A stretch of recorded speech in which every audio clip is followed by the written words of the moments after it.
प्रणाम, अभिनंदन, हार्दिक स्वागत सभी का। सबको प्रणाम। मनमोहक कृतियों का पटल, मोहन कृति पटल पर जुड़े समस्त कृतिकारों को, साहित्य प्रेमी को मेरा प्रणाम पहुँचे। आज यह 1418वां कार्यक्रम है, 5वीं वर्ष की 8वीं शाम।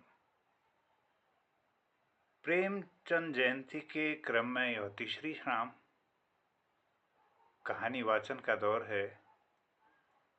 आज यह तीसरी कहानी उनकी ईदगाह आपके समक्ष है और इस कहानी में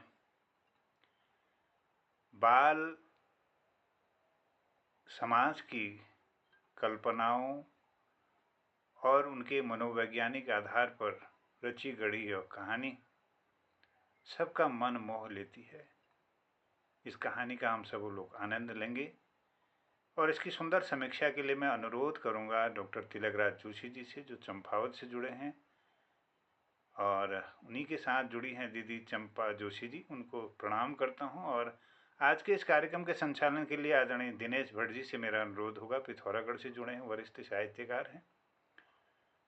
आदरणीय डॉक्टर मनीषा पांडे जी मुंशियारी से जुड़ी हैं, शोर घाटी को से संबंध रखती हैं। और आदरणीय जनार्दन उप्रेती जी, जनकवि जी जुड़े हैं इस पटल पर शोर घाटी से और आजकल प्रवास पर अल्मोड़ा में हैं। उनको भी प्रणाम, स्वागत, अभिनंदन। आदरणीय गीता सती जी जुड़ी हैं, बहुत अभिनंदन सभी का। आइए सुनते हैं ईदगाह। रमजान के पूरे 30 रोज़ों के बाद आज ईद आई है। कितना मनोहर, कितना सुहावना प्रभात है। वृक्षों पर कुछ अजीब हरियाली है, खेतों में कुछ अजीब रौनक है, आसमान पर कुछ अजीब लालिमा है। आज का सूर्य देखो कितना प्यारा, कितना शीतल, मानो संसार को ईद की बधाई दे रहा है। गांव में कितनी हलचल है। ईदगाह जाने की तैयारी हो रही है। किसी के कुर्ते में बटन नहीं है, पड़ोसी के घर से सुई धागा लेने दौड़ा जा रहा है। किसी के जूते कड़े हो गए हैं, उनमें तेल डालने के लिए तेली के घर भागा जाता है। जल्दी जल्दी बैलों को सानी पानी दे दें, ईदगाह से लौटते लौटते दोपहर हो जाएगी। 30 कोस का पैदल रास्ता, फिर सैकड़ों आदमियों से मिलना भेंटना। दोपहर के पहले लौटना असंभव है। लड़के सबसे ज़्यादा प्रसन्न हैं। किसी ने एक रोज़ा रखा है, वह भी दोपहर तक, किसी ने वह भी नहीं। लेकिन ईदगाह जाने की खुशी उनके हिस्से की चीज़ है। रोजे बड़े बूढ़ों के लिए होंगे, उनके लिए तो ईद है। रोज ईद का नाम रटते थे, आज वह आ गई। अब जल्दी पड़ी है कि लोग ईदगाह क्यों नहीं चलते। इन्हें गृहस्थी की चिंताओं से क्या प्रयोजन। सेवैयों के लिए दूध और शक्कर घर में है या नहीं, इनकी बला से ये तो सेवैया खाएंगे। वह क्या जाने कि अब्बाजान क्यों बदहवास चौधरी कायम अली के घर दौड़े जा रहे हैं। उन्हें क्या खबर है कि चौधरी आज आंखें बदल ले तो सारी ईद मुहर्रम हो जाएगी। उनकी अपनी जेबों में तो कुबेर का धन भरा हुआ है। बार बार जेब से अपना खजाना निकाल कर गिनते हैं और खुश होकर फिर रख लेते हैं। महमूद गिनता है, 1 2 10 12। उसके पास 12 पैसे हैं। मोहसिन के पास 1 2 3 8 9 15 पैसे हैं। इन्हीं अनगिनती पैसों में अनगिनती चीज़ें लाएंगे, खिलौने, मिठाइयाँ, बिगुल, गेंद, न जाने क्या क्या। और सबसे ज़्यादा प्रसन्न है हामिद। वो 4-5 साल का गरीब सूरत दुबला पतला लड़का, जिसका बाप गत वर्ष हैजे की भेंट हो गया और माँ न जाने क्यों पीली होती होती एक दिन मर गई। किसी को पता न चला क्या बीमारी है। कहती भी तो कौन सुनने वाला था। दिल पर जो कुछ बीतती थी वह दिल में ही रहती थी, और जब न सहा गया तो संसार से विदा हो गई। अब हामिद अपनी बूढ़ी दादी अमीना की गोद में सोता है और उतना ही प्रसन्न है। उसके अब्बाजान रुपये कमाने गए हैं, बहुत सी थैलियाँ लेकर आएंगे। अमीजान उल्ला मियाँ के घर से उसके लिए बड़ी बड़ी अच्छी अच्छी चीज़ें लाने गई हैं। लेकिन हामिद प्रसन्न है। आशा तो बड़ी चीज़ है, और फिर बच्चों की आशा, उनकी कल्पना तो राई का पर्वत बना देती है।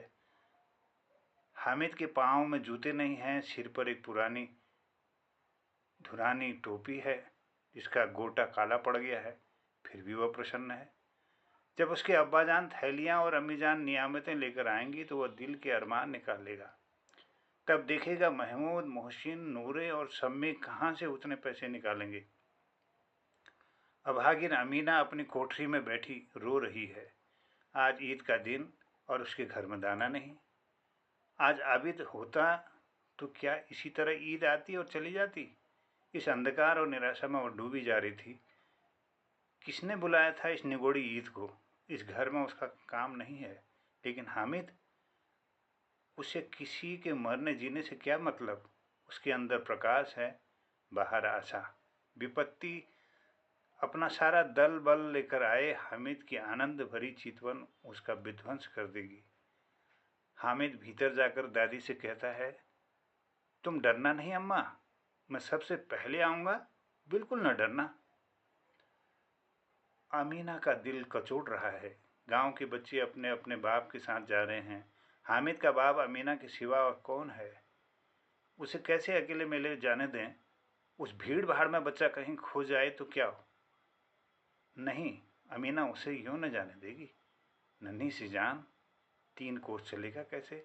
पैर में छाले पड़ जाएंगे, जूते भी तो नहीं हैं। वो थोड़ी थोड़ी दूर पर उसे गोद ले लेगी, लेकिन यहाँ सेवैया कौन पकाएगा। पैसे होते तो लौटते लौटते सब सामग्री जमा करके चटपट बना लेती। यहाँ तो घंटों चीज़ें जमा करते लगेंगे। मांगे ही को तो भरोसा ठहरा। उस दिन फहीमन के कपड़े सिए थे, 8 आने पैसे मिले थे। उस अठन्नी को ईमान की तरह बचाती चली आती थी इस ईद के लिए। लेकिन कल ग्वालन सिर पर सवार हो गई तो क्या करती। हामिद के लिए कुछ नहीं है तो 2 पैसे का दूध तो चाहिए ही। अब तो कुल 2 आने पैसे बचे रहे हैं। 3 पैसे हामिद की जेब में, 5 अमीना के बटुए में। यही तो बिशात है और ईद का त्योहार। अल्लाह ही बेड़ा पार लगाए। धोबन और नाइन और मेहतरानी और चूड़ी हारिन सभी तो आएंगी। सभी को सेवैया चाहिए और थोड़ा किसी की आँखों नहीं लगता। किस किस को मुँह चुराएगी। और मुँह क्या चुराए। साल भर का त्योहार है, जिंदगी खैरियत से रहे। उनकी तकदीर भी तो उसी के साथ है। बच्चे को खुदा सलामत रखे, ये दिन भी कट जाएंगे। गांव से मेला चला और बच्चों के साथ हामिद भी जा रहा था। कभी सब के सब दौड़कर आगे निकल जाते, फिर किसी पेड़ के नीचे खड़े होकर साथ वालों का इंतजार करते। ये लोग क्यों इतना धीरे धीरे चल रहे हैं। हामिद के पैरों में तो जैसे पर लग गए हैं। वो कभी थक सकता है। वह शहर का दामन आ गया। सड़क के दोनों ओर अमीरों के बगीचे हैं। पक्की 4 दीवारी बनी हुई है। पेड़ों में आम और लीचियां लगी हुई हैं। कभी कभी कोई लड़का कंकड़ी उठाकर आम पर निशाना लगाता है। माली अंदर से गाली देता हुआ निकलता है। लड़के वहाँ से एक फलांग पर हैं, खूब हंस रहे हैं। माली को कैसे उल्लू बनाया है। बड़ी बड़ी इमारतें आने लगी। वह अदालत है, वो कॉलेज है, वो क्लब घर है। इतने बड़े कॉलेज में कितने लड़के पढ़ते होंगे। सब लड़के नहीं हैं जी, बड़े बड़े आदमी हैं सच। उनकी बड़ी बड़ी मूछें हैं। इतने बड़े हो गए हैं, अभी तक पढ़ने जाते हैं। न जाने कब तक पढ़ेंगे और क्या करेंगे इतना पढ़कर। हामिद के मदरसे में 2-3 बड़े बड़े लड़के हैं, बिल्कुल 3 कौड़ी के। रोज़ मार खाते हैं, काम से जी चुराने वाले। इस जगह भी उसी तरह के लोग होंगे क्या। क्लब घर में जादू होता है, सुना है। यहाँ मुर्दे की खोपड़ियाँ दौड़ती हैं और बड़े बड़े तमाशे होते हैं, पर किसी को अंदर नहीं जाने देते। और यहाँ शाम को साहब लोग खेलते हैं, बड़े बड़े आदमी खेलते हैं, मूछे दाढ़ी वाले, और मैमें खेलती हैं सच। हमारी अम्मा को वह दे दो, क्या नाम है, बैट, तो उसे पकड़ ही न सकें, घुमाते ही लुढ़क न जाए। महमूद ने कहा, हमारी अम्मा जान को तो हाथ कांपने लगे, अल्लाह कसम। मोहसिन बोला, चलो मनो आटा पीस डालती है। जरा सा चैट पकड़ लेगी, जरा सा बैट पकड़ लेगी तो हाथ कांपने लगे। सैकड़ों घड़े पानी रोज निकालती है। 5 घड़े तो मेरी भैंस पी जाती है। किसी मैम को एक घड़ा पानी भरना पड़े तो आंखों तले अंधेरा आ जाए। महमूद, लेकिन दौड़ती तो नहीं, उछल कूद नहीं कर सकती। लेकिन उस दिन मेरी गाय खुल गई थी और चौधरी के खेत में जा पड़ी थी, तो अम्मा इतनी तेज दौड़ी कि मैं उन्हें न पा सका। सच। आगे चले। हलवाइयों की दुकान शुरू हुई। आज खूब सजी हुई थी। इतनी मिठाइयाँ कौन खाता है। देखो ना, एक एक दुकान पर मानो मनो होंगी। सुना है रात को जिन्नात आकर खरीद ले जाते हैं। अब्बा कहते थे कि आधी रात को एक आदमी इस दुकान पर जाता है और जितना माल बचा होता है वह तुलवा लेता है और सचमुच के रुपये देता है। बिल्कुल ऐसे ही रुपये। हामिद को यकीन न आया, ऐसे रुपये जिन्नात को कहाँ से मिल जाएंगे। मोहसिन ने कहा, जिन्नात को रुपये की क्या कमी, जिस खजाने में चाहे चले जाएं। लोहे के दरवाजे उन्हें नहीं रोक सकते जनाब। आप हैं किस फेर में। हीरे जवाहरात तक उनके पास रहते हैं। जिससे खुश हो गए उसे टोकरी जवाहरात दे दिए। अभी यहीं बैठे हैं, 5 मिनट में कलकत्ता पहुंच जाएं। हामिद ने फिर पूछा, जिन्नात बहुत बड़े बड़े होते होंगे। मोहसिन, एक एक आसमान के बराबर होता है जी। जमीन पर खड़ा हो जाए तो उसका सिर आसमान से जा लगे, मगर चाहे तो एक लोटे में घुस जाए। हामिद, लोग उन्हें खुश करते होंगे। कोई मुझे वह मंत्र बताते तो एक जिन्न को खुश कर लूं। मोहसिन, अब यह तो मैं नहीं जानता, लेकिन चौधरी साहब के काबू में बहुत से जिन्नात हैं। कोई चीज़ चोरी हो जाए, चौधरी साहब उसका पता लगा लेंगे और चोर का नाम भी बता देंगे। जुमेराती का बछुआ उस दिन खो गया था। 30 दिन हैरान हुए, कहीं न मिला। तब झक मार करके चौधरी के पास गए। चौधरी ने तुरंत बता दिया कि मवेशी खाने में है, और वहीं मिला। जिन्नात आकर उन्हें सारे जहान की खबरें दी जाते हैं। अब उसकी समझ में आ गया कि चौधरी के पास क्यों इतना धन है और क्यों उनका इतना सम्मान है। आगे चले। यह पुलिस लाइन है, यहीं सब कांस्टेबल कवायद करते हैं। रेटन फाइफो रात को बेचारे घूम घूम कर पहरा देते हैं, नहीं चोरियां हो जाएं। मोहसिन ने प्रतिवाद किया, ये कांस्टेबल पहरा देते हैं, तभी तुम बहुत जानते हो। अजी हजरत, यही चोरी कराते हैं।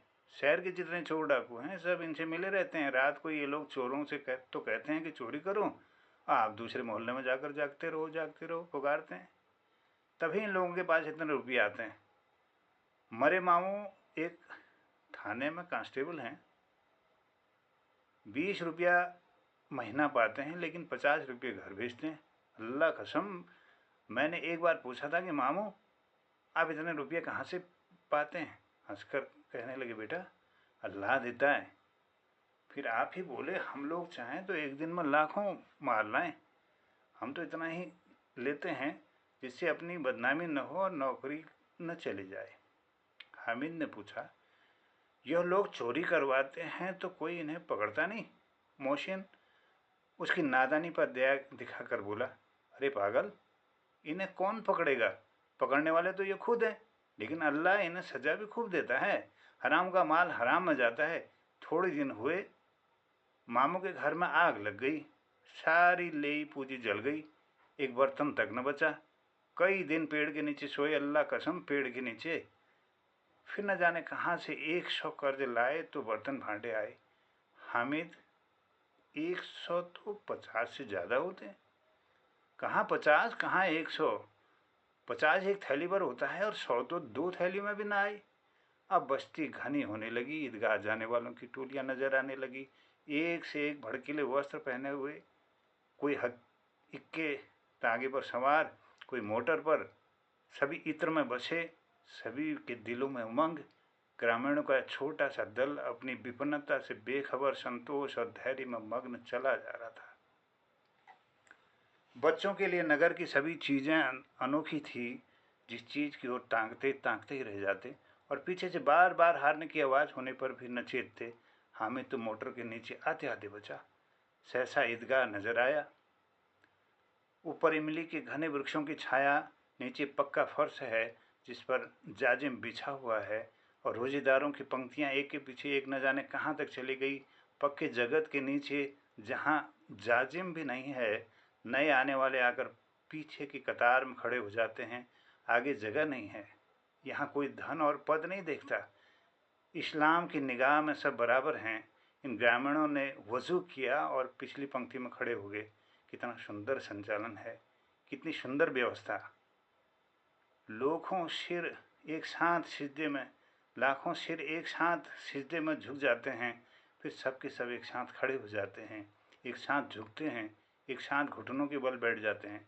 कई बार यही क्रिया होती है, जैसे बिजली की लाखों बत्तियां एक साथ प्रदीप्त हों और एक साथ बुझ जाएं, और यही क्रम चलता रहे। कितना अपूर्व दृश्य था, जिसकी सामूहिक क्रियाएं विस्तार और अनंतता हृदय को श्रद्धा, गर्व और आत्मानंद से भर देती थी। मानव भ्रातृत्व का एक सूत्र इन समस्त आत्माओं को एक लड़ी में पिरोए हुए है। नमाज खत्म हो गई, लोग आपस में गले मिल रहे हैं। तब मिठाई और खिलौनों की दुकानों पर धावा होता है। ग्रामीणों का यह दल इस विषय में बालकों से कम उत्साही नहीं है। यह देखो हिंडोला है, एक पैसे देकर चढ़ जाओ। कभी आसमान पर जाते हुए मालूम होंगे, कभी जमीन पर गिरते हुए। ये चरखी है लकड़ी के, हाथी, घोड़े, ऊंट छड़ों से लटके हुए हैं। एक पैसा देकर बैठ जाओ और 25 चक्कर का मजा लो। महमूद और मोहसिन और नूरे और सम्मी इन घोड़ों और ऊँटों पर बैठते हैं। हामिद दूर खड़ा है, 3 ही पैसे तो उसके पास हैं, अपने कोष का तिहाई जरा सा चक्कर खाने के लिए नहीं दे सकता। सब चरखियों से उतरते हैं, अब खिलौने लेंगे। इधर दुकानों की कतार लगी हुई है, तरह तरह के खिलौने हैं, सिपाही और गुजरिया, राजा और वकील, भिश्ती और धोबिन और साधु। वाह, कितने सुंदर खिलौने हैं। वह बोला ही चाहते हैं। महमूद सिपाही लेता है, खाकी वर्दी और लाल पगड़ी वाला, कंधे पर बंदूक रखे हुए है। मालूम होता है अभी कवायद किए चला आ रहा है। मोहसिन को भिश्ती पसंद आया, कमर झुकी हुई है, ऊपर मशक रखे हुए हैं, मशक का मुंह एक हाथ से पकड़े हुए है। कितना प्रसन्न है, शायद कोई गीत गा रहा है, बस मशक से पानी उड़ेला ही चाहता है। नूरे को वकील से प्रेम है, कैसी विद्युता है उसके मुंह पर। काला चुगा, सफ़ेद अचकन के सामने की जेब में घड़ी और सुनहरी जंजीर, एक हाथ में कानून का पौधा लिए हुए। मालूम होता है कि अभी किसी अदालत से जिरह या बहस किया चला आ रहा है। यह सब 2-2 पैसे के खिलौने हैं। हामिद के पास कुल 3 पैसे हैं। इतने महंगे खिलौने वो कैसे ले? खिलौना कहीं हाथ से छूट पड़े तो चूर चूर हो जाए, जरा पानी पड़े तो सारा रंग धुल जाए। ऐसे खिलौने लेकर वो क्या करेगा, किस काम के? मोहसिन, मेरा भिश्ती रोज पानी दे जाएगा सांझ सवेरे। महमूद, और मेरा सिपाही घर का पहरा देगा, कोई चोर आवेगा तो फौरन बंदूक से फैर कर देगा। कनूरे, और मेरा वकील खूब मुकदमा लड़ेगा। सम्मी, और मेरी धोबिन रोज कपड़े धोएगी। हामिद खिलौनों की निंदा करता है। मिट्टी के ही तो हैं, गिरे तो चकनाचूर हो जाए। लेकिन ललचाई हुई आंखों से खिलौनों को देख रहा है और चाहता है कि जरा देर के लिए उसे हाथ में ले सकता। उसके हाथ अनायास ही लपकते हैं, लेकिन लड़के इतने त्यागी नहीं होते, विशेषकर जब अभी नया शौक है। हामिद ललचता है, रह जाता है। खिलौने के बाद मिठाइयाँ आती हैं। किसी ने रेवड़ियाँ ले ली हैं, किसी ने गुलाब जामुन, किसी ने सोहन हलवा। मज़े से खा रहे हैं। हामिद उन्हीं बिरादरी से पृथक है। अब आगे के पास 3 पैसे हैं, क्यों नहीं कुछ लेकर खाता? ललचाई आंखों से सबकी ओर देखता है। मोहसिन कहता है, हामिद रेवड़ी ले जा, कितनी खुशबूदार है। हामिद को संदेह हुआ है वो केवल क्रूर विनोद है। मोहसिन इतना उदार नहीं है, लेकिन यह जानकर भी उसके पास जाता है। मोहसिन दोने से एक रेवड़ी मुंह में रख देता है। महमूद, नूरे और समी खूब तालियां बजा बजा कर हंसते हैं। हामिद खिसिया जाता है। मोहसिन, अच्छा आपकी जरूर देंगे हामिद, अल्लाह कसम, ले जा। हामिद, रखे रहो, मेरे पास पैसे नहीं है। समी, 3 ही पैसे तो हैं, 3 पैसे में क्या क्या लोगे? महमूद, हमसे गुलाब जामुन ले जाओ हामिद। मोहसिन, बदमाश है। हामिद, मिठाई कौन बड़ी नेमत है, किताब में इसकी कितनी बुराइयां लिखी हैं। मोहसिन, लेकिन दिल में कह रहे होंगे कि मिले तो खा लें, अपने पैसे क्यों नहीं निकालते? महमूद, हम समझते हैं इसकी चालाकी। जब हमारे सारे पैसे खर्च हो जाएंगे तो हमें ललचा ललचा कर खाएगा। मिठाइयों की बात, कुछ दुकानें लोहे की चीज़ों की हैं, कुछ गिलट और कुछ नकली गहनों की। लड़कों के लिए यहाँ कोई आकर्षण न था। वो सब आगे बढ़ जाते हैं। हामिद लोहे की दुकान पर रुक जाता है। कई चिमटे रखे हुए थे। उसे ख्याल आया, दादी के पास चिमटा नहीं है।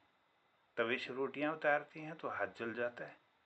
अगर वह चिमटा ले जाकर दादी को दे दे तो वह कितनी प्रसन्न होगी। फिर उसकी उंगलियां कभी न जलेंगी। घर में एक काम की चीज हो जाएगी।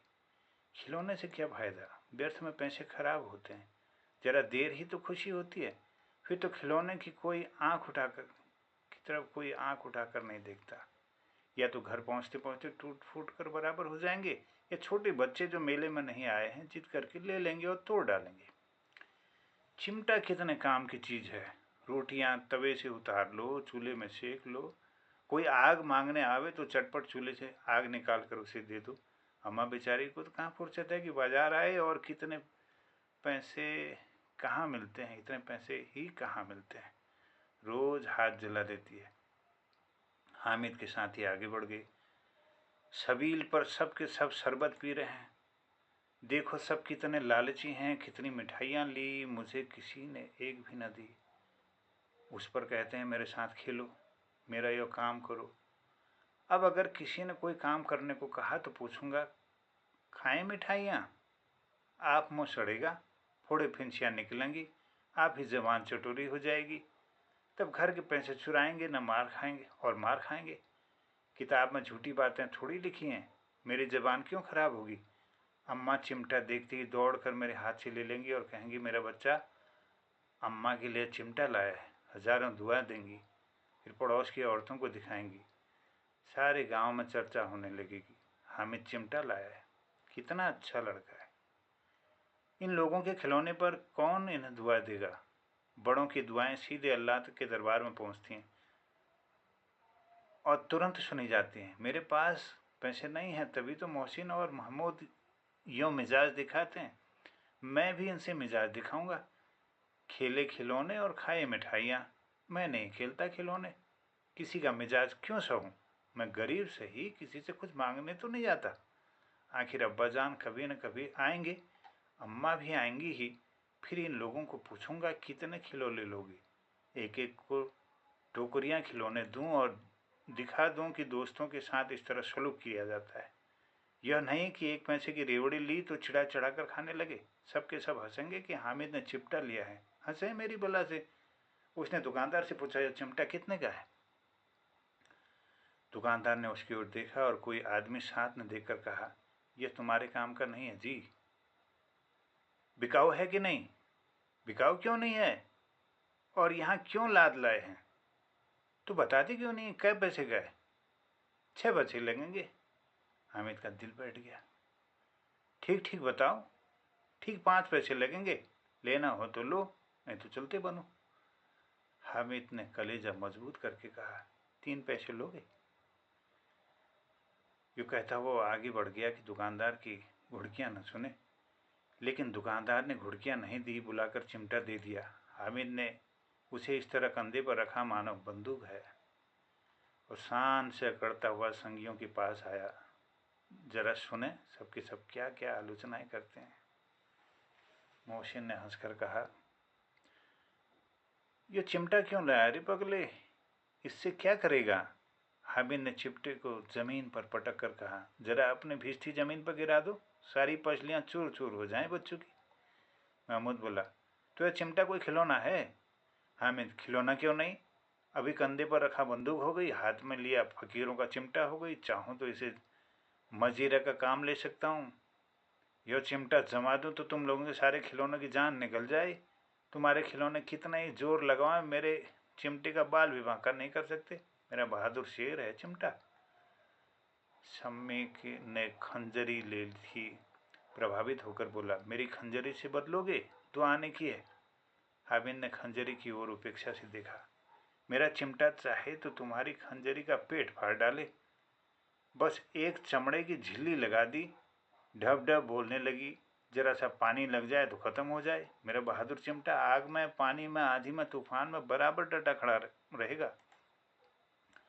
चिमटे ने सभी को मोहित कर लिया, लेकिन अब पैसे किसके पास धरे हैं। फिर मेले से दूर निकल आए हैं। 9 कब बज गई, धूप तेज हो रही है, घर पहुंचने की जल्दी हो रही है, बाप से जिद भी करें तो चिमटा नहीं मिल सकता है।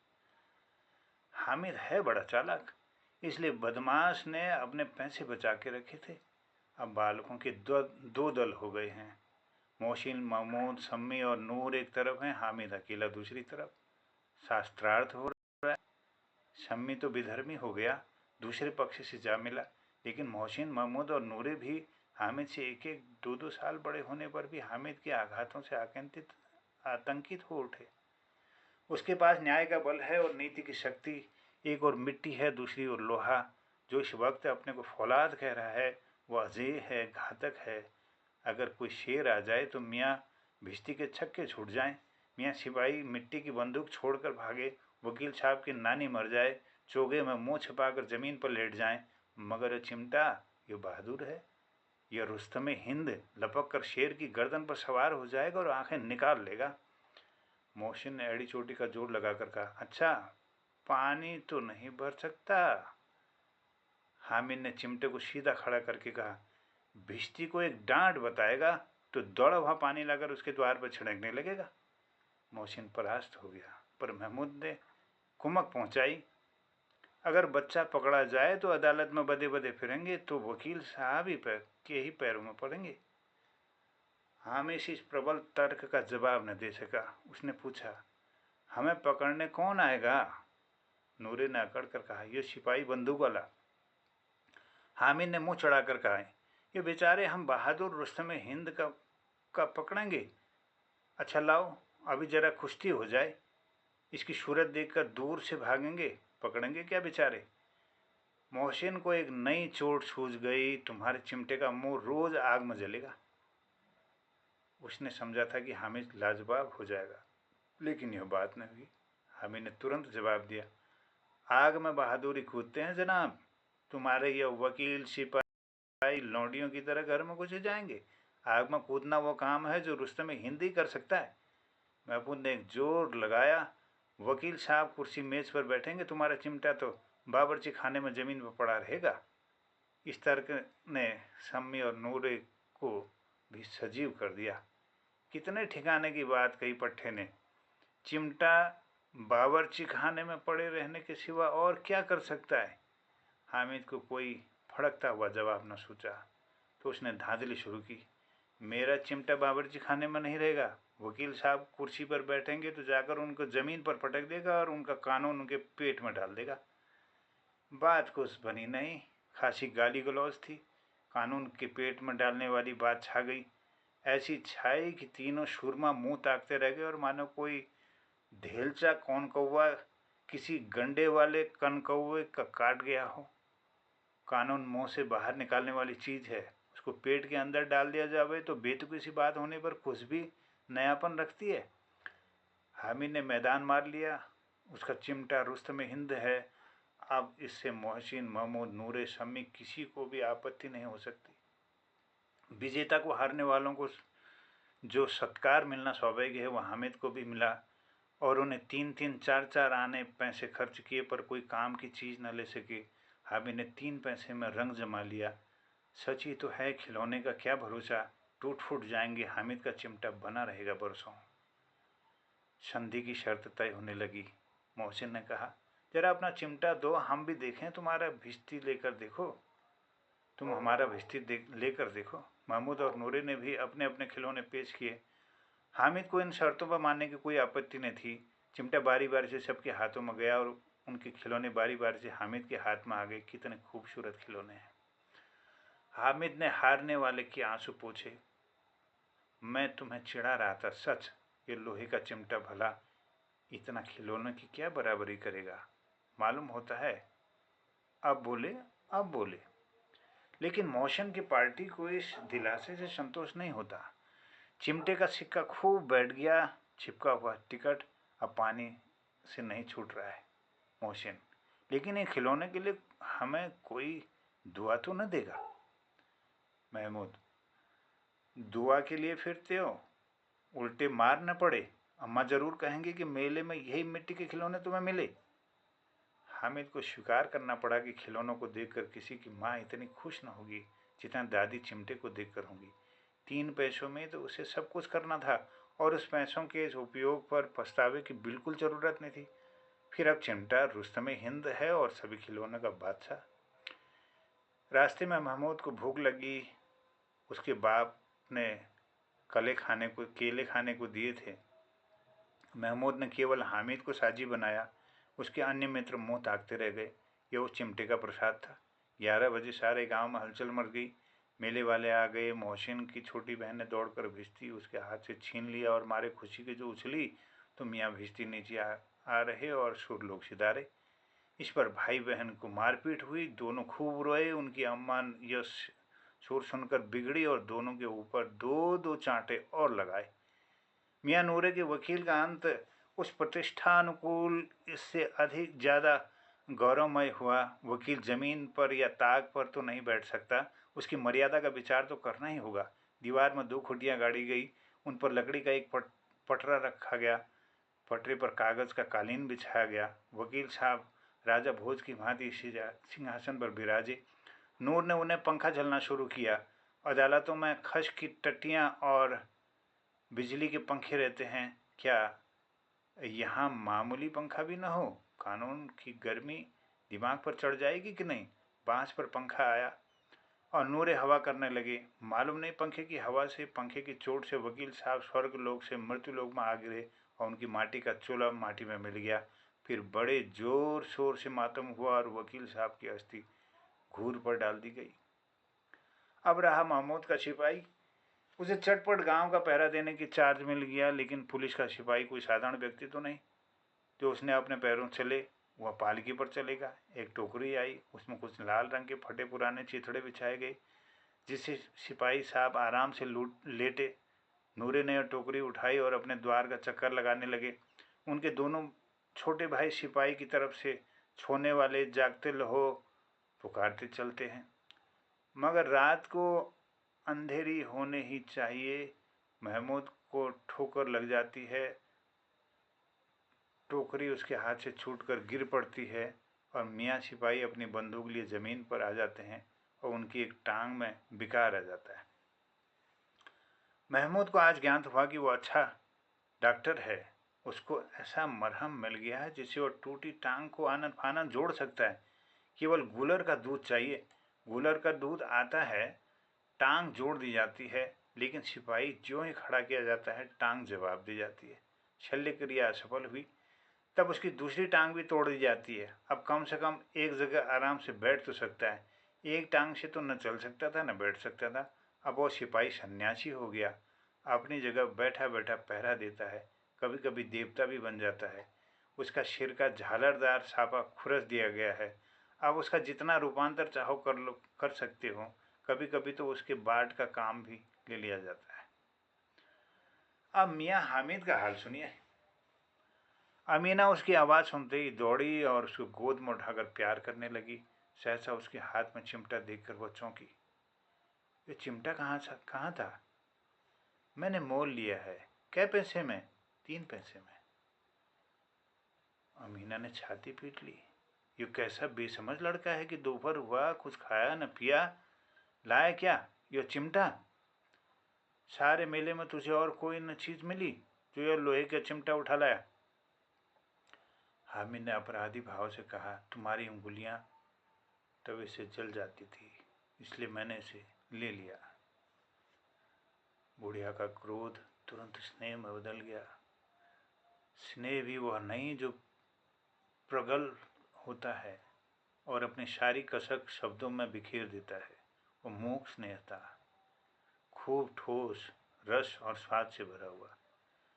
बच्चे में कितना त्याग, कितना सद्भाव, कितना विवेक है। दूसरों के खिलौने लेते और मिठाई खाते देखकर उसका मन कितना ललचाया होगा। इतना जब्त इससे हुआ कैसे? वहाँ भी उसे अपनी बुढ़िया दादी की याद बनी रही। अमीना का मन गदगद हो गया। और अब एक विचित्र बात हुई, बड़ी विचित्र बात हुई। हामिद के इस चिमटे से भी विचित्र।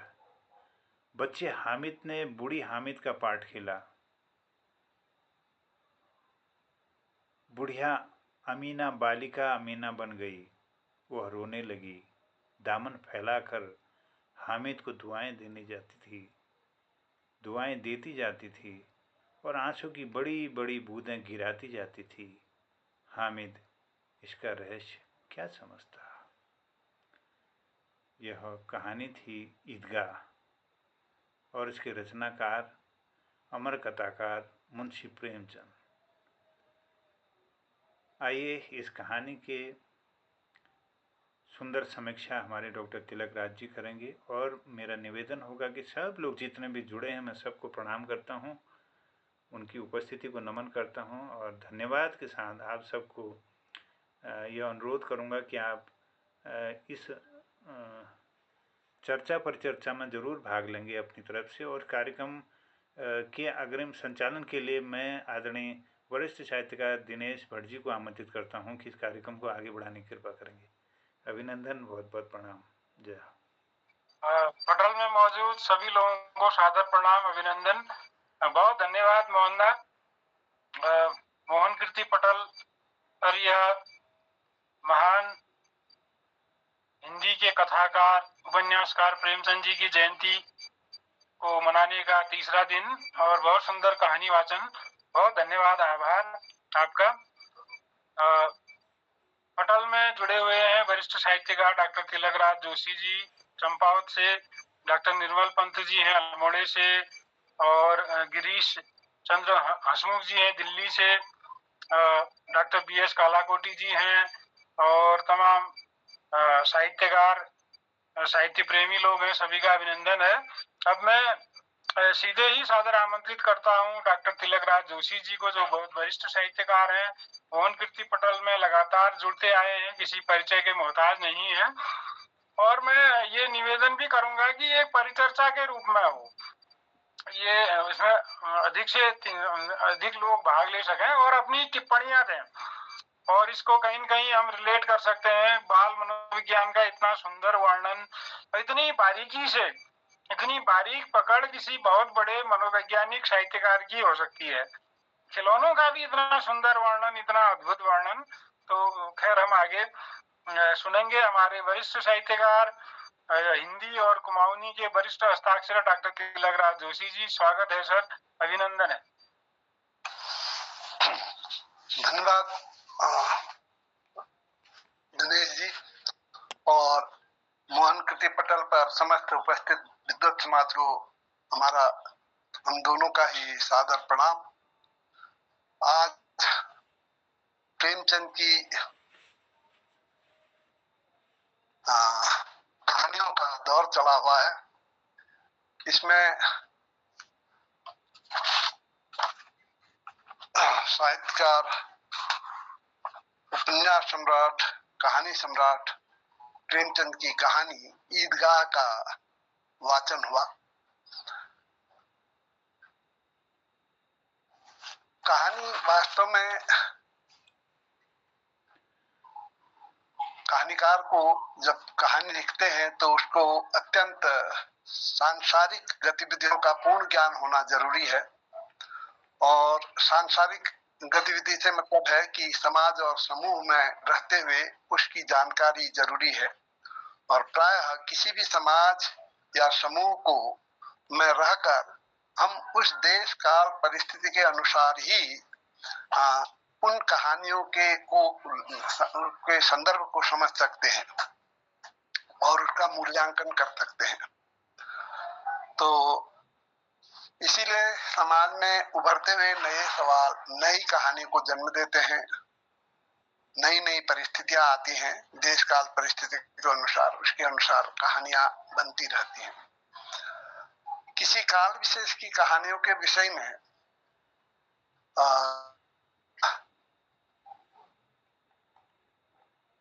नेशनल बुक ट्रस्ट इंडिया के अंतर्भागी पुस्तकमाला प्रकाशन में सुभद्रा कुमारी चौहान की श्रेष्ठ कहानियों के संपादक श्री आनंद प्रकाश ने लिखा है कि हिंदी में कहानी विधा का जुड़ाव आमतौर पर सांस्कृतिक मूल्यों की प्रस्तुति और व्याख्या से होता है। कहानी के माध्यम से पाठक का जीवन, जीना और उसके बारे में सोचना एक साथ सिखाया जाता है।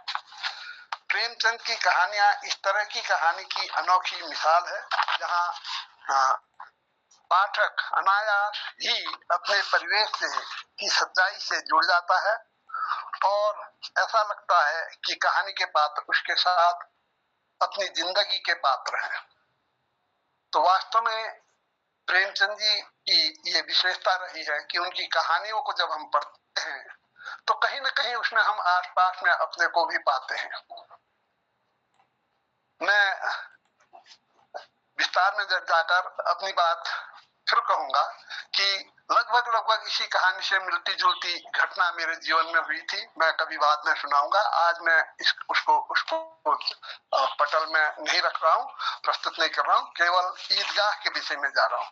ईदगाह के विषय में जब पूरी संपूर्ण कहानी पढ़ी तो मुझे अपनी बात बतला रहा हूँ कि मुझे कुछ ऐसा लगा कि ईदगाह शीर्षक के साथ साथ इसका शीर्षक मुझे एक नया शीर्षक लगा कि काश इसका शीर्षक अगर हामिद का चिमटा होता तो शायद ये भी एक उपयुक्त शीर्षक होता, ऐसा मुझे लगा। क्योंकि इसमें हामिद के चिमटा की जो विशेषताएं बताई गई, उसने जो मतलब अपना डंका बजाया, उसके आधार पर मुझे लगा कि हामिद का चिमटा होता तो शायद इस शीर्षक से भी ये कहानी काफी प्रसिद्ध होती। खैर, ये तो कहानीकार की अपनी बात है, उन्होंने कैसे सोचा।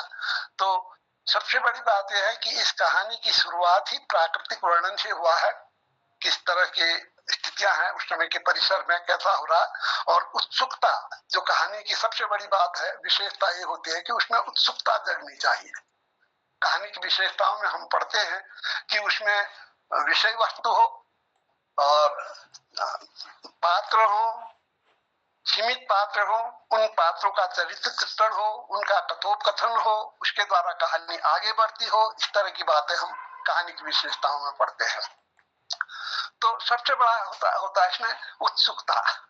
फिर कहानी का आगे बढ़ाव जाता है कि उसका आगे को जब बढ़ता है तो उसमें उत्सुकता के बाद कि वो आगे क्या करता है, उन कहानी को उन परिस्थितियों में कौतूहल जब बढ़ जाता तो उसका चरमोत्कर्ष कैसे होता, उत्सुकता के बाद कौतूहल और उसके बाद उसका चरमोत्कर्ष होता है, ये बातें होती। तो ये सारी बातें बड़ी सटीक ढंग से इसमें व्यक्त हुई। तो पहले उत्सुकता जगती है बच्चों में, बच्चों के साथ साथ पाठकों में भी उत्सुकता हो रही है कि क्या होना है। बच्चों में तो उत्सुकता है अपने ईदगाह को मनाने की, और अन्य जो बड़े लोग हैं उनको अपनी समस्याएं हैं कि ईदगाह कैसे मनाए, क्योंकि इसमें अधिकतर जो लोग हैं वो निम्न वर्ग के हैं। तो उन लोगों को ईदगाह के लिए जो खर्च चाहिए, जो दूध भी चाहिए, सेवई भी चाहिए, चीनी भी चाहिए, गुड़ भी चाहिए, तो इनकी व्यवस्था कैसे होगी इसकी चिंता उन्हें है। और बच्चों को इससे कोई मतलब नहीं है, उनके पास 2-4 पैसे जो हैं वही, उसी से वे संतुष्ट हैं, खुश हैं। तो इसमें बालक पात्र जो है वो महमूद, मोहसिन, सम्मी, नूरे और हामिद हैं। बड़ा सुंदर ये पात्र उन्होंने चुने हैं। इनमें सबसे जो प्रमुख पात्र बन जाता है हामिद बन जाता है, जो अनाथ है। और सबसे बड़ी बात यह है कि हामिद इतना इनोसेंट है कि उसे अपने माँ बाप के निधन का पता नहीं है, पता होते हुए भी पता नहीं है। वो सोचता है कि पिता उसके कमाने के लिए गए हैं और मम्मी भी आकाश में गई है, वहां से उसके लिए कुछ लाके आने वाली है। ऐसा ही उसे कहा होगा बच्चे को उसकी दादी माँ ने, तो वह उसे सत्य मान रहा है। वो सोचता है कि कभी वे आएंगे तो मैं भी उनकी तरह से, जो महमूद, मोहसिन, शम्मी वगैरह नूरे हैं, इनकी तरह से मैं अपनी शौक पूरी करूंगा। ऐसी उनकी बातें हैं। तो बच्चे में ये इस कहानी में ये जो हामिद की दादी है अमीना, उसके जो गरीबी है उसका बड़ा मार्मिक चित्रण हुआ है, बहुत ही अत्यंत मार्मिक चित्रण हुआ है। वो सोच रही है कि अगर उसका बेटा जिंदा होता तो ये ईदगाह ऐसे ही नहीं जाता। मतलब इतना उसके दर्द है कि वह सोच रहा है कि ये ईदगाह आया ही क्यों, ये त्योहार आया ही क्यों। क्योंकि त्योहार वास्तव में इस गरीब परिवार के लिए त्योहार आना बहुत खुशी की बात नहीं होती है। कम से कम पेरेंट्स के लिए बहुत दुखदाई हो जाता है, कष्टकर हो जाता है, क्योंकि बच्चे तो अपना जिद करते हैं, बच्चे अपना जिद करते हैं और उनको पता नहीं होता कि हमारे माँ बाप कितने किस स्थिति में है, उनको अपने शौक को पूरा करना होता है।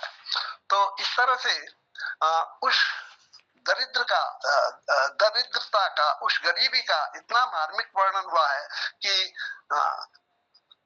भाव हृदय जो भी होगा उसको बड़ा कष्ट होने लगता है, बड़ी परेशानी होने लगती है। अच्छा, आनंद की बात क्या है कि इसमें हामिद जो है वह भी अपने साथियों के साथ जाता है और वहां जाने के बाद वह देखता है मेले में, तो वहां उसको उसके पास केवल 3 पैसे हैं। बच्चे अपने उनके पास, जिनके पास अन्य चीजें, वे खिलौना भी ले रहे हैं, मिठाई भी ले रहे हैं और हामिद की मजाक भी मना रहे हैं। तो हामिद बड़े सोच समझकर सोचता है कि क्या लूं, और उसे याद आती है अपनी दादी की, तो रोटी बनाने में उसके हाथ में जल जाती तो उसके लिए चिमटा लेती है। तो बच्चे लोग जो है मजाक बनाते हैं। वो बाल मनोविज्ञान बहुत ही सुंदर ढंग से इसका वर्णन हुआ। प्राय ऐसा होता है, बच्चे मजाक बनाते हैं एक दूसरे की, और हामिद जो है वह भी समझ रहा है कि इनकी जैसी चीज तो मेरे पास नहीं है, क्योंकि बच्चा तो वो भी है, उसको लालच तो हो रहा है। वे वकील का जो खिलौना है, या सिपाही का जो खिलौना है, या जो डमरू बजाने वाला खिलौना है, उनको देखकर वो अंदर ही अंदर वो परेशान तो हो रहा है कि काश मेरे पास पैसे होते तो मैं भी ले लेता। किंतु गरीबी एक ऐसी चीज है, वह ले नहीं सकता है। इसका ऐसा सचित्र वर्णन हो रहा है कि उस बालक के मनोभाव अपने आप बाहर को प्रकट हो जा रहे हैं। हम उसे देख रहे हैं, सुन रहे हैं, बच्चे को समझ रहे हैं। जैसे चलचित्र में हम देख रहे हैं, ऐसा चलचित्र की भांति सारा चित्रण सामने आ जा रहा है।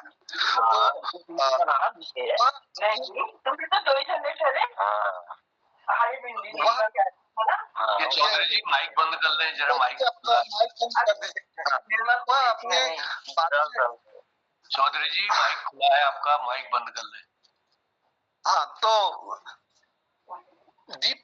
वो हामिद जो है वह, उसके तर्क बड़े जोरदार के हैं, बहुत ही सुंदर तर्क, एक से एक सुंदर। कभी उन तर्कों से हार ही जाता है और उसे परेशानी होती है, लेकिन अंततः वह अपने तर्क में विजयी हो जाता है कि चिमटा उसका जो है वह रस्तमे हिंद है। और उन लोगों को, बच्चों को भी लगता है कि ये वास्तव में उसकी सब चीज है। सबसे बड़ी बात यह है कि जब वो मेले से वापस होते हैं तो हर एक चीज बच्चों का जैसा है स्वाभाविक होता है, वो तोड़ ताड़ देते हैं, जो कि बहुत सामान्य घटना है। अब चिमटा कहाँ टूटेगा, चिमटा टूटने वाली चीज तो नहीं है। उसके अपने तर्क थे कि इसे हम आग में भी डालोगे नहीं जलेगा, पानी से भी ये कुछ नहीं होगा, कभी भी इसमें कुछ असर नहीं पड़ेगा। और उसकी दादी शुरू में आकर परेशान तो होती है, लेकिन बाद में उसके भावनाओं को देखकर वह अंदर ही अंदर हर्षित भी होती है और सोचती भी है कि इसे कितना कष्ट हुआ होगा जब बच्चों खाना खा रहे होंगे, बच्चे अपनी चीज, शौक की चीज ले रहे होंगे, और इसे अपने दादी की याद आई। तो इस प्रकार से ये कहानी जो है अत्यंत उत्कृष्ट कहानी है। इसमें कथा वस्तु जो है वो उसका बहुत बहुत सुंदर कथा, इसमें कथानक पेश हुआ है, और देश काल परिस्थिति के अनुसार जो चित्रण हुआ है वह अद्भुत है। सीमित पात्र हैं, कुछ बच्चे हैं, बच्चे और हामिद प्रमुख पात्र है, उसकी माँ, उसकी दादी है, और साथ ही साथ कुछ खिलौने भी एक पात्र की तरह शेष में आते हैं। सबसे बड़ा मुझे इसमें सबसे अच्छी बात क्या लगी कि वास्तव में जो खिलौने हैं वे भी पात्र की तरह कार्य कर रहे हैं। आपने नोट किया होगा, पात्र तो है ही है, लेकिन खिलौने भी पात्र की तरह काम कर रहे हैं, ये बहुत बड़ी विशेषता है। और कथोपकथन बड़ा जोरदार का है। कहानी की सरस कथोपकथन से कहानी सरस भी बना है, कहानी आगे को भी बढ़ी है। कथोपकथन की विशेषता ही ये होनी चाहिए कि उसके आगे बढ़ना चाहिए कहानी। दादी माँ से उसने अपनी बात हो रही शुरू में, मुझे जाना है, ये है वहां, तो वहां से वह कहानी आगे बढ़ती है। कथोपकथन से खाली कहानी वहीं पर घूमने लगेगी तो वो कथोपकथन नहीं है। कथोपकथन का उद्देश्य ये है कि वह कहानी को आगे बढ़ाए। तो उसमें हर कथोपकथन, चाहे दादी माँ से कथोपकथन है, चाहे बच्चों का आपसी कथोपकथन है, चाहे मेले में कथोपकथन है एक दूसरे से कहने के बाद, उससे कहानी आगे बढ़ रही है। तो सबसे बड़ी विशेषता ये जो कहानी की होती है वह इसमें देखी जा रही है। और कथोपकथन की एक विशेषता ये होती है कि उससे मनोभाव भी प्रकट हो। अब इसमें मनोभाव जबरदस्त ढंग से प्रकट हो रहा है कथोपकथन से। जब वो लोग बच्चे हैं, उनका अपना पक्ष भारी अधिक सबल है, उनके पास पैसे अधिक हैं, तो वो उनके कथोपकथन, उनके कहने में एक अहम साफ साफ जाहिर हो रहा। उनके हृदय की जो महत्वाकांक्षा है, उनके बड़ा मैं हम बड़े हैं, हमारे पास पैसा है वाले भाव सीधे सीधे प्रकट हो रहा। और हामिद जो है उसमें कहीं ना कहीं नहीं अपोज कर रहा है। शुरू में उसमें झिझक हो रही, उसके बाद जो तर्क ढूंढ रहा है, उसके बाद उसके कहने में जो है वह बात आती है। लेकिन उसके हृदय का जो है कथोपकथन में, उसके हृदय की जो कमजोरी है वो भी प्रकट हो रही है। तो ये रहा है। इस तरह चरित्र चित्रण भी इस तरह से उन लोगों का होता जा रहा है। तो ये हमारे प्रेमचंद जो कहानी सम्राट है, उनकी कहानी का ये अद्भुत पाठन हमारे मोहन जोशी जी ने किया, बहुत सुंदर ढंग से, बहुत आकर्षक। और वो स्वयं एक कथाकार भी हैं, तो उनके द्वारा जो वाचन था वो वास्तव में अद्भुत होना चाहिए। शायद मैंने टाइम अधिक ले लिया होगा, 10 मिनट दिया था मुझे, 10 मिनट से अधिक ले लिया, क्षमा चाहता हूँ। तो ये आज का यही बहुत सुंदर समीक्षा सर, बहुत सुंदर। आपने पूरी विस्तार से कहानी के बारे में बताया। और निश्चित रूप से जो आपका कथन है कि खिलौने भी सजीव पात्र बन गए हैं, निर्जीव खिलौनों में जैसे जान डाल दी हो, ये अद्भुत है। और ये उस महानता, उस लेखक की महानता को दर्शा रहे हैं। और इसी तरह डायलॉग है, वो कहानी को, संवाद जो है वो कहानी को आगे बढ़ा रहे हैं। मतलब वो रुकी हुई सी नहीं लगती, ऐसा लगता है कि हम भी, हामिद और उसके दोस्तों के साथ हम भी मेले में जा रहे हैं और हम भी वो सब देख रहे हैं, उसका हिस्सा है, ऐसा लगता है कहानी को सुनते हुए। तो ये अद्भुत है और यही प्रेमचंद की महानता है। तो मैं अब आगे, और हमारे इसमें पटल में जुड़े हुए हैं गिरीश चंद्र हंसमुख जी हैं, डॉक्टर निर्मल है, दीप चौधरी जी हैं, डॉक्टर कालाकोटी जी हैं। तो आप लोगों से मैं निवेदन करता हूं कि जिसको इसमें अपनी जो विशेषता लगी हो, संक्षेप में अपनी अपनी बात आप कहेंगे। और क्योंकि ये कोई क्लास नहीं है, असल में हम अध्यापक लोगों की आदत होती है कि हम जैसे क्लास में हम बच्चों को समझाते हैं तो हम क्लास की तरह हम उसको रिलेट करें आज के दौर में। आज बचपन खो रहा है, आज मेले खत्म हो रहे हैं, बड़ी चिंता है। तो वो जो 100 साल पहले ईदगाह का मेला था, जो वो ईद की खुशी में जो मेले लगते हैं गांव में, कस्बों में, या हमारे यहाँ तमाम मंदिरों में, तमाम ये त्योहारों में मेले लगते हैं, वो उसी तरह मिठाई की दुकानें सस्ती हैं, खिलौने की दुकानें, वही परिदृश्य है। अब दिक्कत ये है कि बचपन आज पूरे बोझ से लदा हुआ है और वो संवाद नहीं है, खेलने का समय नहीं है, माता पिता को फुर्सत नहीं है, तमाम चीजें हैं। और कहीं पर गरीबी भी है और कहीं गरीबी नहीं है, संपन्नता है, तब भी एकाकीपन है। और वो बच्चे के पास वो बचपन जीने का, सहज आनंद लेने का, मेले में जाने का समय ही नहीं है। तो ये सब दिक्कतें भी हैं, उसको हम रिलेट करेंगे। और चूंकि हम साहित्यकार हैं, सभी लोग लिखने वाले लोग हैं, हम कविता के माध्यम से, आलेख के माध्यम से, कहानी के माध्यम से अपनी अभिव्यक्ति करते हैं, अपने समय को हम भी लिख रहे हैं। और हर लेखक अपने आप में सृजक होता है, हर लेखक अपने आप में विशिष्ट होता है। तो इस तरह से उसको हम जोड़ें आज के संदर्भों से, आज के दौर से रिलेट करें। तो संक्षेप में मैं डॉक्टर निर्मल जी से ही निवेदन करता हूं कि अपनी बात को इसमें, कहानी में जो आपको नई चीज दिखती है जो और सामान्य पाठक नहीं देख पाता है। वो ऐसी क्या चीज है जो इस कहानी को और महान बनाती है और इसका बार बार पाठ होता है, बार बार वाचन होता है। जी सर। बहुत बहुत धन्यवाद दिनेश भट्ट जी, बहुत अच्छा संचालन आपका। और मोहनदा के सानिध्य में सब हम लोग एक पटल में, मोहन के पटल में जुड़ के इस प्रकार के अभिनव प्रयोग, अभिनव नई नई चीजें वो कर रहे हैं और लगभग एक बहुआयामी दृष्टिकोण यहाँ पर स्पष्ट हो रहा है। और एक प्रेमचंद जी को याद करना, कथा, क्योंकि अब कथा साहित्य लगभग टेलीविजन और इस प्रकार के जो हमारे इंटरनेट ये वातावरण आने से वो चीज लुप्त प्राय होती जा रही है, तो उसको पुनः याद करने का और बड़ा अभी अच्छा लग रहा है। हालांकि हम लोग के पाठन की जो वो कम होती जा रही है, ज्यादातर दृश्य श्रव्य माध्यम ने उसको जरा घेर लिया है और वो अपने हमारे मन पर गहरा असर बनाता जा रहा है। लेकिन इस समय में हम लोग जो कथाकार और जो लेखनी से जुड़े हुए लोग हैं, इस चीज को याद कर रहे हैं, तो बहुत अच्छा इसको ये लग रहा है। और जिस प्रकार से अभी ईदगाह का आपने वाचन किया और हम लोगों ने जो बचपन में पढ़ा था उसका बहुत संक्षिप्त रूप था वो, या आपने बहुत बृहद वो किया, तो उसमें कई चीज पात्र उनका विशद वो मिला इसमें। और उसमें जैसा डॉक्टर तिलक राज जी ने जो समीक्षा की उसमें सब कुछ आ जाता है, फिर उसके बाद कोई चीज शेष नहीं रहती है। लेकिन फिर भी जो मनोवैज्ञानिक चित्रण, जो मनोवैज्ञानिकता है जो इसमें दिखाई गई है, वो बहुत ही बाल मनोविज्ञान का जो उसके निकट उतना होगा। और विशेषकर विशेषता उनकी प्रेमचंद की है, जहां भी चाहे स्त्री के विषय में है और या क्या कहते हैं किसी गरीब के विषय में है, किसी शोषित के विषय में है, किसी शोषक का चित्रण किया है, तो वो उतना ही रम गया है उसमें पात्र में उतना ही। तो बाल मनोविज्ञान पर भी उनका ये जो दिख रहा है, यहाँ दिखता है, बड़े भाई साहब में दिखता है, तो बहुत बहुत अच्छा इसमें उन्होंने वर्णन किया है। बच्चे जो आपस में बच्चों के में कुतूहल होता है मेला आदि में जाने का, जैसे दिनेश भट्ट जी ने कहा, वो भी समाप्त हो रहा है। हमारे बच्चे स्वयं हम अनुभव करते हैं, हमारे बच्चे खेलने नहीं जा पाते हैं, ज्यादा समय जो होगा फिर मोबाइल से जो अपना मनोरंजन करते हैं, तो ये बहुत चिंता का विषय है।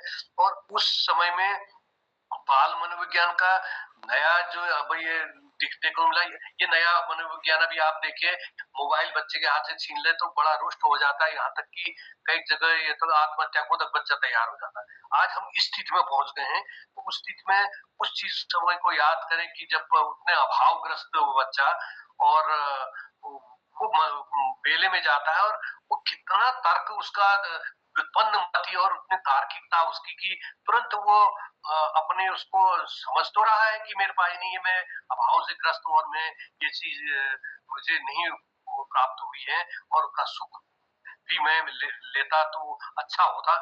ऐसा करते हुए भी फिर अपने मन को महसूस करके एक दादी की चिंता करना, ये बहुत बड़ी चीज है, बहुत बड़ी चीज। आज के समय में जो हमारे बुजुर्ग हैं समाज से बिल्कुल उनको एकदम कटते जा रहे हैं। एक वृद्धाश्रम की संस्कृति बहुत घातक समाज में हो रही है, क्योंकि बच्चे निकट नहीं जा रहे हैं। बच्चे कहीं पर तो सब लोग मोबाइल लेकर घर में वैसे अलग है, और बच्चे दादा दादी से ऐसा कुछ नहीं मिल रहा उनको। पहले तो लोरी थी, उनको गीत गाने और कथा कहानी ये चीज मिलती थी, और अब कुछ ऐसा मिल नहीं रहा है उनको। कहीं दूसरी जगह वो अपना आनंद ढूंढ रहे, तो वो बड़े अलग थलग पड़ रहे हैं। तो ऐसे समय में इसका वाचन बड़ा समीचीन और बड़ा प्रासंगिक है। और इसी प्रकार हम आगे फिर और इस चीज को आपके मोहनदा के नेतृत्व में और दिनेश भट्ट के संचालन में। बहुत सुंदर सर, बहुत बढ़िया बात आपने रखी। और मैं आगे निवेदन करता हूँ, डॉक्टर कालाकोटी सर है, तो चूंकि सर ये कहानी बहुत सारे संदेश भी हमें देती है। एक तरफ खिलौनों का, मिठाई का क्षणिक आनंद है, दूसरी तरफ एक मितव्ययिता है और एक उपयोगी चीज बच्चा घर ला रहा है। एक कितना बड़ा सबक है बच्चों के लिए ये, कि हम जो है पैसे कम है, अभाव है, और निश्चित रूप से गरीबी अपने आप में बहुत बड़ा सबक होती है। तो गरीब घरों के बच्चे समय से पहले प्रौढ़ हो जाते हैं, ये भी कहानी बता रही है हमें, ये होता है। और कहीं न कहीं हम लोग भी उसी स्थिति से गुजरे हैं, हम भी कहीं न कहीं हामिद थे बचपन में, मैं तो रहा ही हूँ।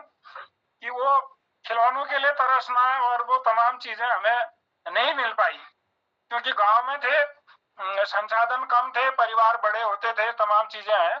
और इसको आगे बढ़ाएंगे सर बीएस कालाकोटी सर, आप धन्यवाद मौजूद रहे हैं जी, बहुत स्वागत। बहुत बहुत धन्यवाद आपको। आदरणीय मोहन जोशी जी को प्रणाम, हसमुख जी, डॉक्टर तिलकराज जोशी जी, हमारे खिलानंद जी, डॉक्टर निर्मल पंत जी, प्रकाश तिवारी जी, जन्नोदय हमारे हैं, और प्रेमा भट्ट जी। उसके अलावा भी एक दो नए लोग मुझे दिख रहे थे, आशा जी हैं और दीप चौधरी जी, भगवती बहन हमारी, सबको प्रणाम करते हुए मुझे सबसे पहले ये कहानी में ऐसा लगा कि वो बच्चे के अंदर कितना कॉन्फिडेंस था, अपनी गरीबी को छुपाते हुए भी अपनी दादी का जो प्यार है उसको, उनकी जो प्रॉब्लम सोचा।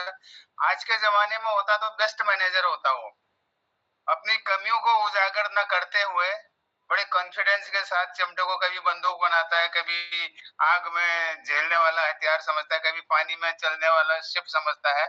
तो ये बहुत बड़ा उसका कॉन्फिडेंस है। दूसरा, उसने अपने दादी के प्रति संवेदनशीलता और प्यार को दर्शाया है, और जो उसने उन बच्चों के साथ शेयर नहीं किया, इसमें एक कॉन्फिडेंशियल चीजें भी उसने मेंटेन करके रखी है, ये बहुत बड़ा अच्छा लगा मुझे। उसके अलावा गरीबी का त्याग और बाल मनोविज्ञान तो है ही है इसमें, बाकी बच्चों के साथ वो अपना मन कचोट के कैसे उसने चिमटा खरीदा होगा, आप सोचिए। और उसके अलावा सामाजिक असमानता, उसको भी वो झेल रहा है, ये संदेश। और इसके अलावा जो इसमें कहानी का संदेश मुझे लगा, और जो है सच्ची संपत्ति जो है अपना ईमानदारी, प्यार और त्याग, संवेदनशीलता ही सच्ची संपत्ति है। भले आज पैसा ही पैसा हो गया, लेकिन सच्चा संपत्ति का वही प्रतीक है, प्यार और सच्ची संपत्ति है, और सच्चाई और प्यार, व्यक्ति का जो व्यक्तित्व है वही सबसे बड़ी पूंजी है। धन्यवाद। बहुत धन्यवाद सर आपका, बहुत सुंदर आपने जो एक छिपी हुई बातें थी कहानी में उनको उजागर किया है। और इस क्रम को आगे बढ़ाते हुए मैं पटल में मौजूद है गिरीश चंद्र हंसमुख जी हैं, उनसे भी निवेदन करूंगा, डॉक्टर दीप चौधरी जी हैं, तो आप लोग भी संक्षेप में अपनी इस कहानी को जो मुख्य विशेषताएं आपको लगती हैं जो परिचर्चा में नहीं आ पाई हैं, और अपने आप में कालजयी कहानी है, अद्भुत है, ये तो है ही है, तमाम दुनिया की भाषाओं में इसका अनुवाद हो चुका है, और जितना बढ़िया समीक्षा, जितना विस्तार से पूरे कहानी के फलक को खोला है डॉक्टर तिलकराज जी ने, तो हमें और वो कहानी समझने में आसानी हुई है। तो मैं आपसे भी निवेदन करूंगा कि इसमें अपनी टिप्पणी आप प्रस्तुत करेंगे संक्षेप में। स्वागत है सर। नमस्कार। गोपाल दादी प्रणाम करता हूँ, तिलक दादी प्रणाम करता हूँ, बाकी सभी अपने अनुजों को दीर्घायु कहता हूँ। ये मेरा सौभाग्य है, आज मुझे अपने शिक्षाविदों के बीच में बोलने का और सुनने का मौका मिला। मोहन जी का कथा वाचन बहुत सुंदर लगा, और दिनेश जी आपका तो संचालन है अद्भुत है। उसके बाद तिलक दादी ने जो समीक्षात्मक टिप्पणी की थी, बहुत मैंने आनंद लिया उसमें। आज मुझे अपना बचपन याद आया, जब पाठशाला में जाते थे, हमने भी अपने गुरुओं से, उनसे कई जो चीजें हमने सीखी। एक कहानी, मंत्र कहानी भी हमारे पाठ्यक्रम में था, उसी को मैंने बहुत गहराई से देखा था, गहराई से सुना था, और घर में भी वो कथा अपने बच्चों को सुनाई थी। तो मेरा कहने का मतलब, मुझे आज ये मौका मिला है कि शिक्षाविदों से हम ये समीक्षाएं वगैरह सुने, मेरे लिए सौभाग्य की बात है। बाकी मैं इसमें कुछ समीक्षा नहीं करना चाहता। बहुत बहुत धन्यवाद जी, बहुत सुंदर, बहुत धन्यवाद। अब समय भी काफी हो रहा है, 2 लाइन बोलो, मैं आपसे टाइम चाहता हूँ।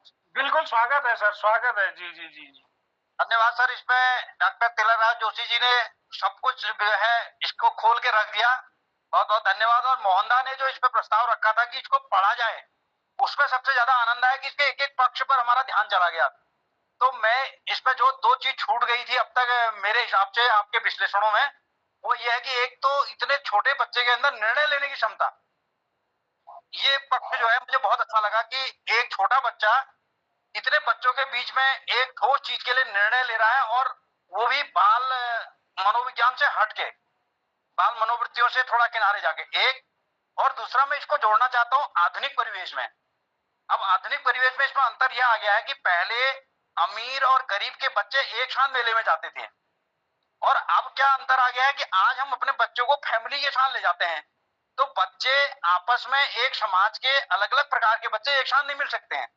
गरीब का बच्चा अमीर से नहीं मिल सकता, अमीर का गरीब से नहीं मिल सकता, और मध्यम का इन दोनों से नहीं मिल सकता, क्योंकि हमने एक ऐसा समाज बना दिया है जिसको मैं अच्छा नहीं मानूंगा। क्योंकि हम आजकल क्या करते हैं, अपने बच्चों को अपनी गाड़ी में बिठाया, अपने साथ ही रखा, उनको बाकी बच्चों से मिलने ही नहीं देते हैं।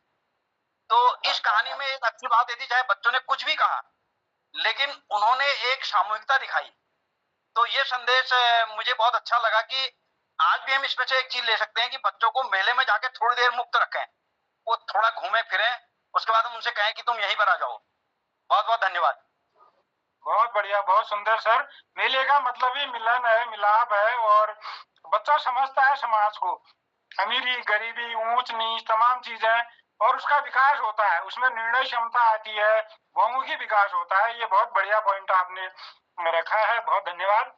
डॉक्टर दीप चौधरी जी अगर पटल में हो, कृपया आप भी अपनी टिप्पणी रखेंगे। शिक्षाविद हैं और लेखन से जुड़े हैं, एक शोध पत्रिका का आप संपादन कर रहे हैं, हेमवती, जो इतिहास और साहित्य से जुड़ी हुई शोध पत्रिका है। डॉक्टर चौधरी जी अगर पटल में है तो स्वागत है सर। धन्यवाद दिनेश भट्ट जी, मैं जरा देर से जुड़ पाया, क्षमा प्रार्थी हूँ। मैं सभी लोगों का अभिवादन करता हूँ। आप लोगों ने जो ये मोहन कृति पटल में प्रेमचंद के बारे में रखा, बहुत सुंदर जोशी जी ने इसकी वो की। मैं सभी लोगों को अपना प्रणाम करता हूँ। आपने मुझे बोलने का मौका दिया।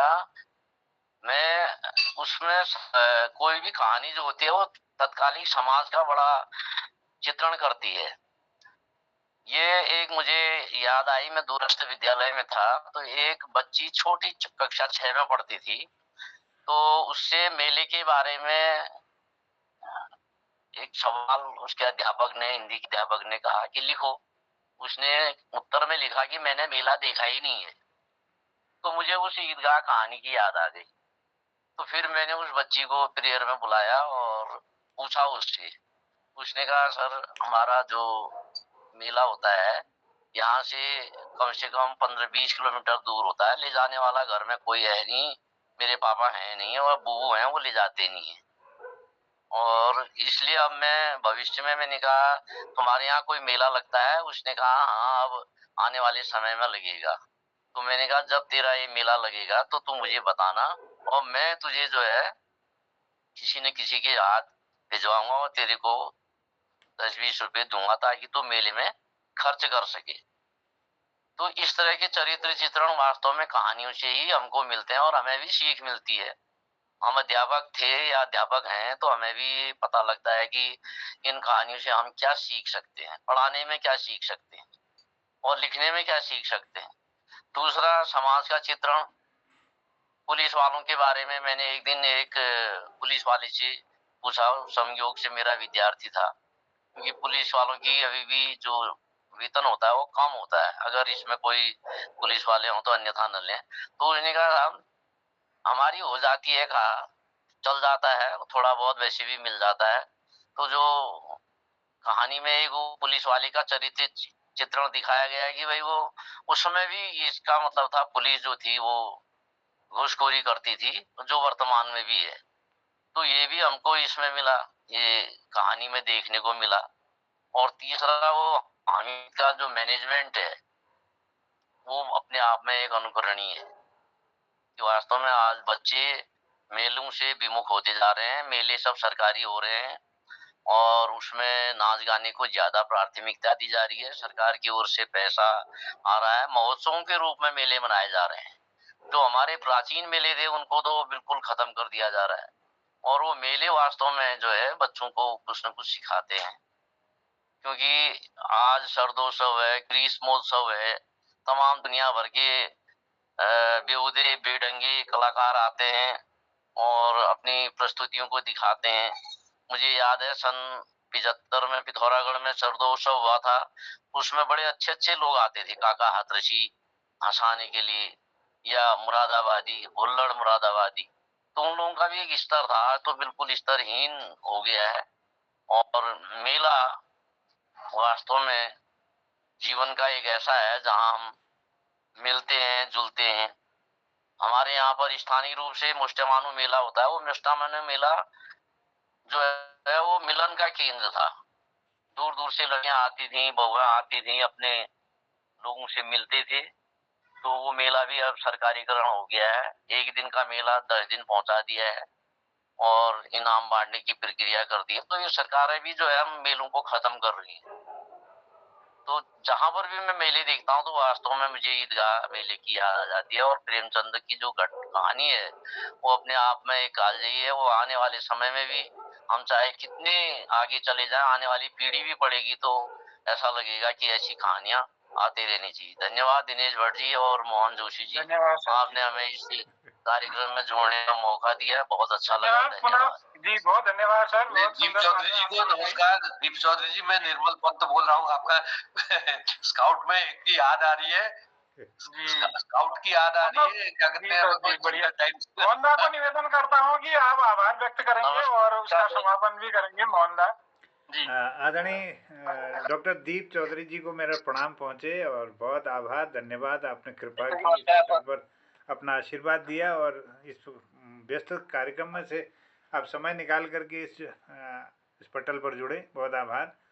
मैं धन्यवाद करना चाहता हूँ सुंदर समीक्षा के लिए डॉक्टर तिलक राज जी का, सुंदर समीक्षा और टिप्पणी के लिए आदरणीय डॉक्टर निर्मल जी का, आदरणीय सुंदर संचालन के लिए आदरणीय दिनेश भट्ट जी का, और सुंदर मार्गदर्शन के लिए हमारे हसमुख जी का, डॉक्टर BS कालाकोटी जी का, और सुंदर टिप्पणी रखने के लिए हमारे आदरणीय प्रकाश चंद तिवारी जी का। सुंदर बिंदुओं को उनने हमारे समक्ष इस पटल पर रखा। आदरणीय जनार्दन उप्रेती जी, जनुदा जी इसमें जुड़े हैं अल्मोड़ा से, अभिनंदन। और वरिष्ठ साहित्यकार आदरणीय गोपाल सिंह बिष्ट जी अपना आशीर्वाद नियमित रूप से इस पटल को दे रहे हैं। बहुत आभार। देहरादून से जुड़े रहते हैं। इसी प्रकार से करीब 88 वर्ष होने के बाद भी आदरणीय खिलानंद जी हमारे कृतार्थ करते हैं अपनी उपस्थिति दे करके। आदरणीय आशा जी जुड़ी हुई हैं गरुड़ से, उनका अभिनंदन है। प्रेमा भट्ट जी जुड़ी थी, उनका धन्यवाद, बहुत अभिनंदन। और मैं प्रणाम के साथ बहुत धन्यवाद आभार व्यक्त करता हूं डॉक्टर भगवती पनेरू दीदी का। कल उन्होंने बहुत सुंदर समीक्षा की हमारे कल के कार्यक्रम में कफन कहानी पर। और मैं मनीषा जी का बहुत स्वागत करता हूं, मुंशारी से जुड़ी हैं डॉक्टर मनीषा जी। और मेरा उनसे अनुरोध है, कल उनके द्वारा पूछ की रात इस कहानी का वाचन होगा और सब लोगों से मेरा अनुरोध होगा कि वो इस पटल पर जुड़े रहेंगे। धन्यवाद आप सभी जो है समीक्षकों को धन्यवाद है। और बड़ी अच्छे ढंग से विवेचन किया गया। श्रोताओं को बड़ा आनंद आया क्योंकि विद्वान मंडली थी, विद्वानों के मुख से हर बात जो है अच्छी लगती है। लेकिन इस कहानी में, कहानी तो हमने भी पढ़ी पर आज इस उम्र में कहानी लगती है। अगर फोकस किया जाए तो ये किया जाए कि इस कहानी में जो लड़की है ना, मुख्य पात्र वो है संवेदनशील का जो कर्तव्य निभाया उसने निभाया। वो दादी को देखती थी कि इसके हाथ जल जाएंगे और उसने जो लड़का संवेदनशील होती है और उसी ने इसको जो लाया उसने, और क्या लड़का इतना संवेदनशील कहानियों में नहीं मिलेगा। वो लड़की ने जो संवेदनशीलता दिखाई और उसने जो बेकार की और उलझुल की जो मेहनत लगाकर चिमटा लाया, ये विशेष कहानी का सार है। इसकी संवेदनशील होती है लड़कियां और उसने इसको ये दिया है, विशेष समय हम क्या कहें, अब भारतीय समाज चाहते हैं, न बुद्धि है, न विद्वान है, न यादाश्त है, उम्र का तकाजा है। धन्यवाद। क्या बात है, बहुत आभार, बहुत धन्यवाद। चरण बंदन नमन करता हूँ आदरणीय खिलानंद बिजलवान जी को, बहुत बहुत प्रणाम है।